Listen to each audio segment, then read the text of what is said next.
रूपी गुरु की वंदना से 5 वर्ष में अटल आज विवाह में ध्रुव तारा दिखाया जाता है क्योंकि वो अविचल है, अटल है।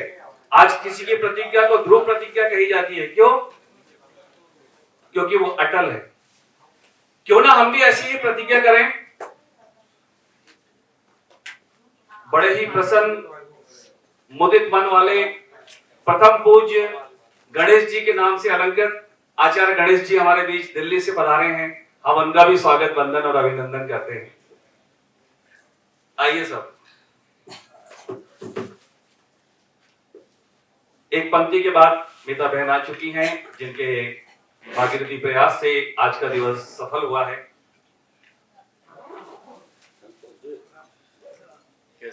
मैं आपसे एक नए शब्द का इजाद करते हुए निवेदन कर रहा हूं।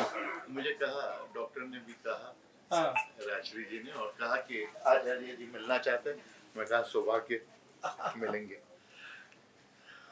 गणेश जी आप विराजित होइए, आपके बगैर पूजन प्रारंभ नहीं कर सकते, सभा कैसे प्रारंभ करेंगे? आइए भार्गव जी आप यहाँ आ जाइए। भार्गव जी मैं बैठूंगा, आप बैठो। अरे आप बैठो। भार्गव जी हमारे हृदय में विराजित है, उन्हें तो कहीं भी बैठा दीजिए, हृदय में तो रहेंगे ही। शुक्ला जी ऐसे आइए, ये स्थान खाली है। शुक्ला जी आपका काम हो गया। अरे वाह वाह, वो मैंने सवाल के रखा था। अभिव्यक्ति, अनुभूति, चिंतन, मनन, श्रवण और सृजन से पग पग जो बढ़े वो ज्ञान।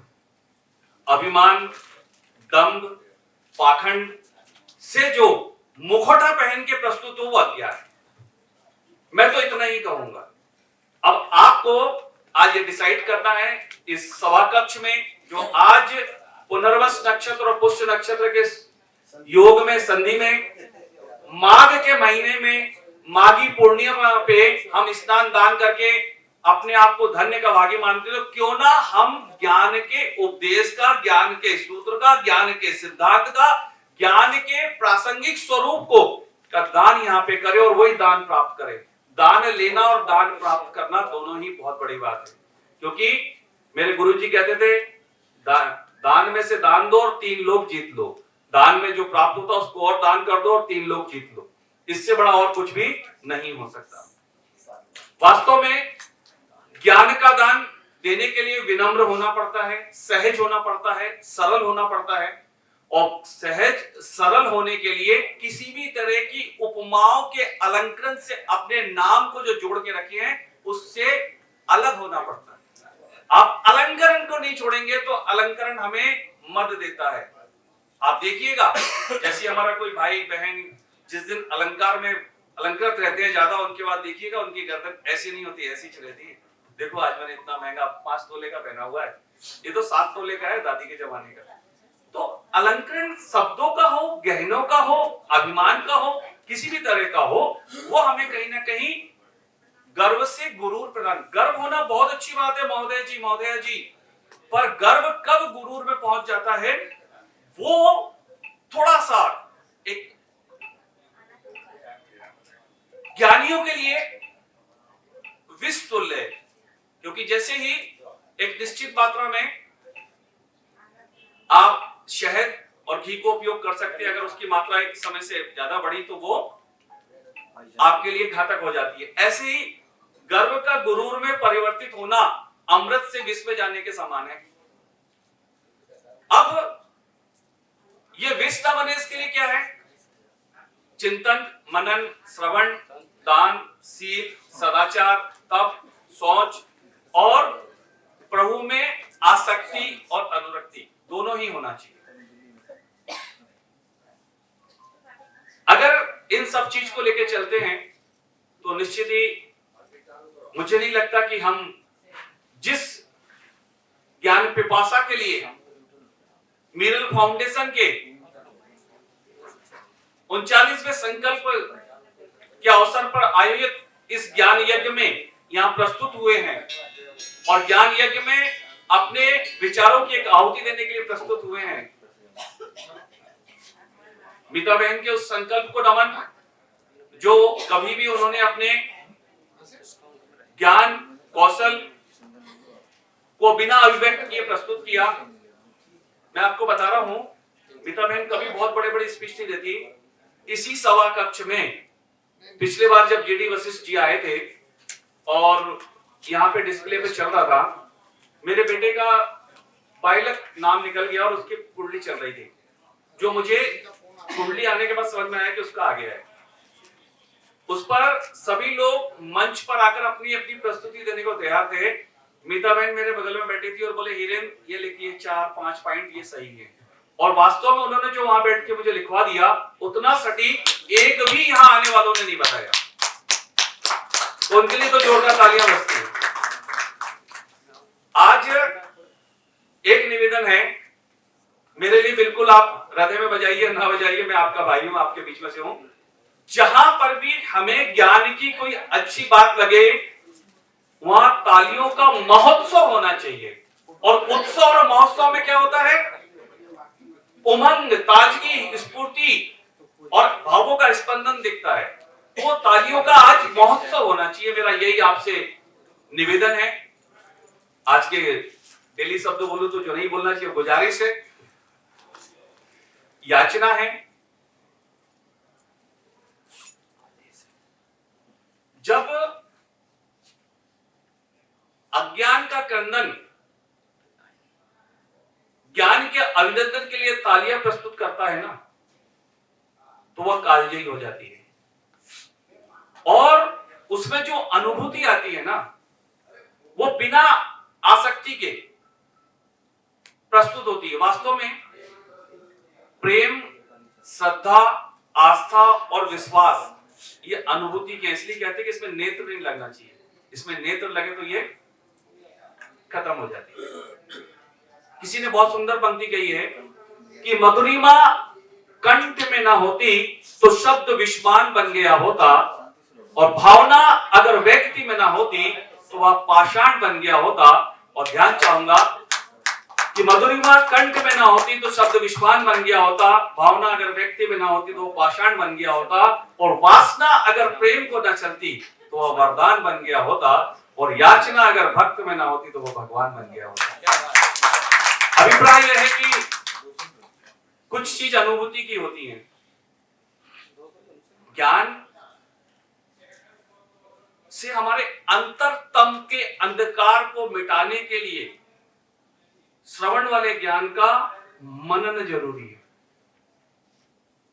मनन ही अचेतन मन को सचेतन अवस्था में पहुंचाता है, और अचेतन मन का सचेतन अवस्था में आना ही ज्ञान की सार्थकता है। जब तक मन अचेतन अवस्था से सचेतन अवस्था में नहीं आता, तब तक ज्ञान रूपी विचार भाषा रूपी वाहिका में ना तो प्रभावित हो सकते हैं, ना प्रस्तुत हो सकते हैं, ना ही सिद्ध हो सकते हैं। आज हमारे बीच इस मंच को गौरवान्वित करने के लिए आप सभी को साधुवाद।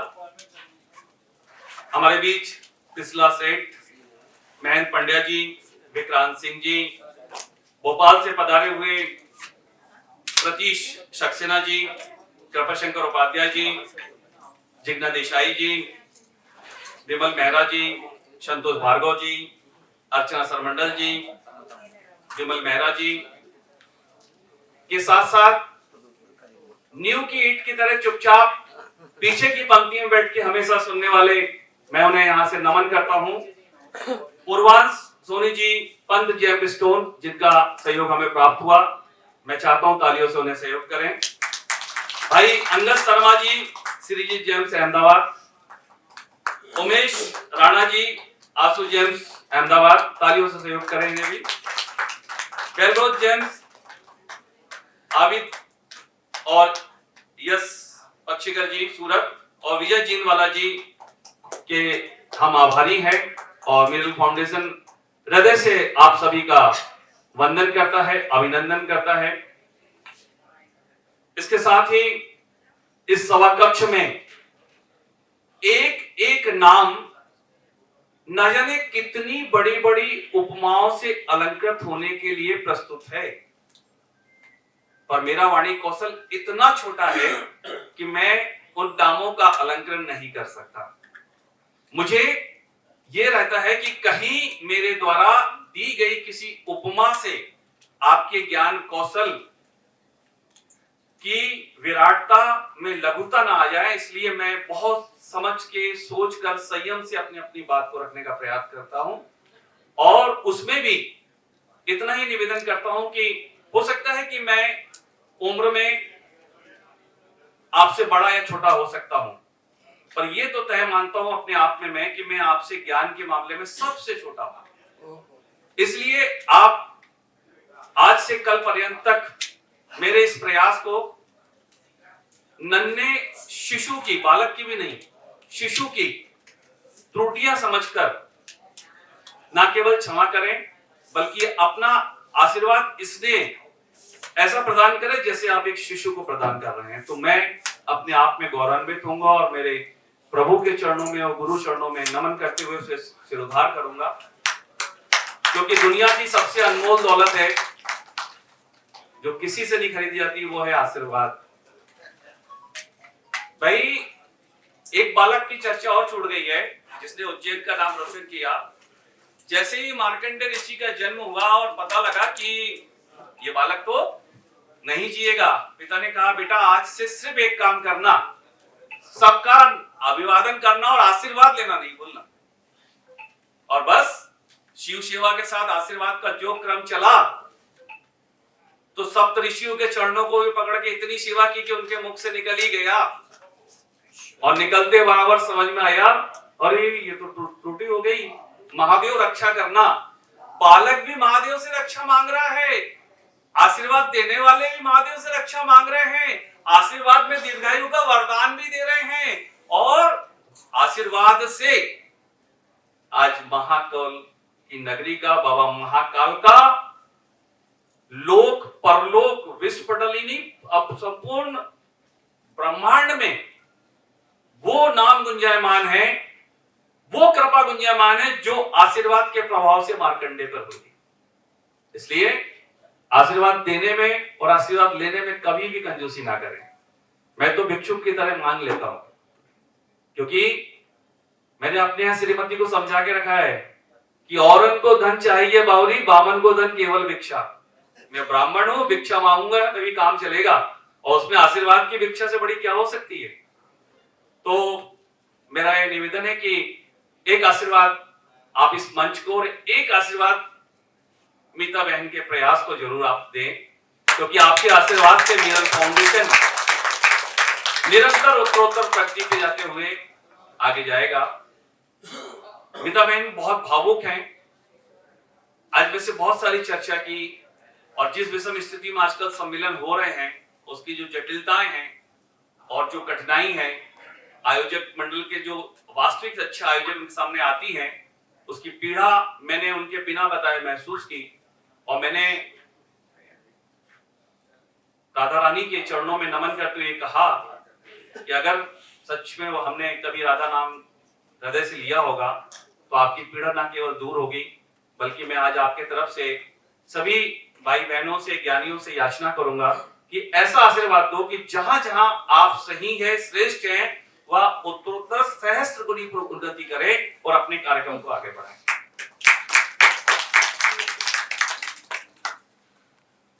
मुझे लगता है कि आपके अंदर से युवा हृदय समाप्त हो चुका। मैंने कहा था कि आज तालियों का महोत्सव होना चाहिए महोदय, और आप तालियां बजा रहे हैं ऐसी मेरा मीता बहन के लिए, मेरे लिए ये मतलब महोत्सव नहीं लग रहा।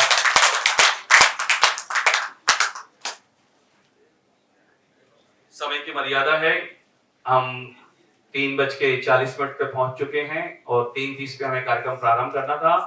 मयंक जी प्लीज दीदी से पूछ के हमें बताएं कि क्या पोजीशन है, उसके बाद हम आगे बढ़ाते हैं। और अभी तक जो मैंने काम किया वो एक मेरे जो दायित्व मिला है मेरा दायित्व ये है कि मेरा परिचय ये है कि महोदय मैं आपके बीच में से एक हूँ, परिवार का वो सदस्य हूँ जिसको खड़ा कर दिया गया है कि दोनों मंच को और आपको जोड़ो। अब मैं इस दायित्व को निभा रहा हूँ, मेरी अलग से कोई पहचान नहीं है, मैं आपके बीच का ही हूँ। इसलिए अगर मेरे से कोई त्रुटि हो तो क्षमा करें। अभी तक जितनी भी बात मैंने रखी वो मंची प्रोटोकॉल से अलग हटके रखी है।